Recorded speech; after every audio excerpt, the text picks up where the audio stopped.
Ebiseera bitwali ku live ya big gidoni Asiya yavumanzi kyago kukyawa esiba kubasajja nga mmanyi ye ayina empisa nyingi naye bannanga akayaye kali mu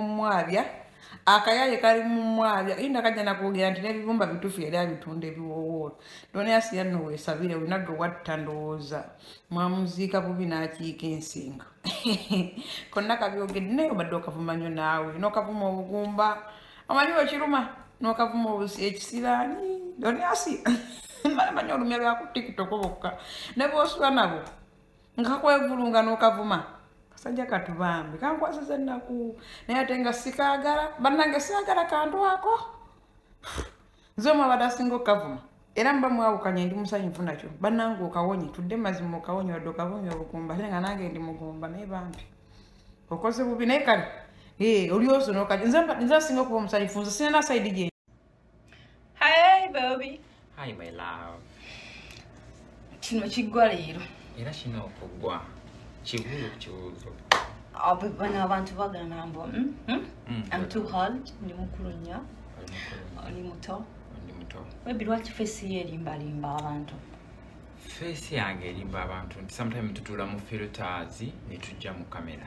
Naye jangu meeting omuntu goyita obutuumu byaddala nga si bya filter.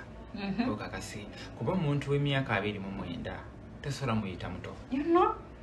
Tosobola muyita muto. You know? Tosobola muyita muto.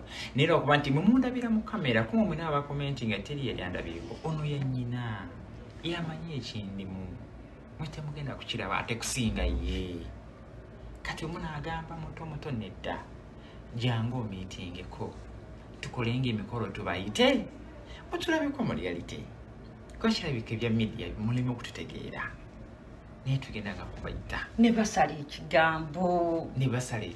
You know. Ako sikalya guli aliwo gwe bakutondera. Aliwo gwe bawandika mu bitabo nti yaliwo. Ye gwagamba. Baby oyina byotera okuŋŋamba. Never judge book by its cover. Aywa. Niye abingamba yanziza amaanyi yampa encourage kugamba ebigambo ebyenzimba ate mbijjamu ye sibijja mmwe mbijjamu yangamba baby this n'ekirala mu busiraamu tetweteeka mu kadari ya Allah. Mashallah. Ebiseera bitwali ku live ya big gidoni Asiya yavumanzi kyago kukyawa esiba kubasajja nga mmanyi ye ayina empisa nyingi naye bannanga akayaye kali mu mwabya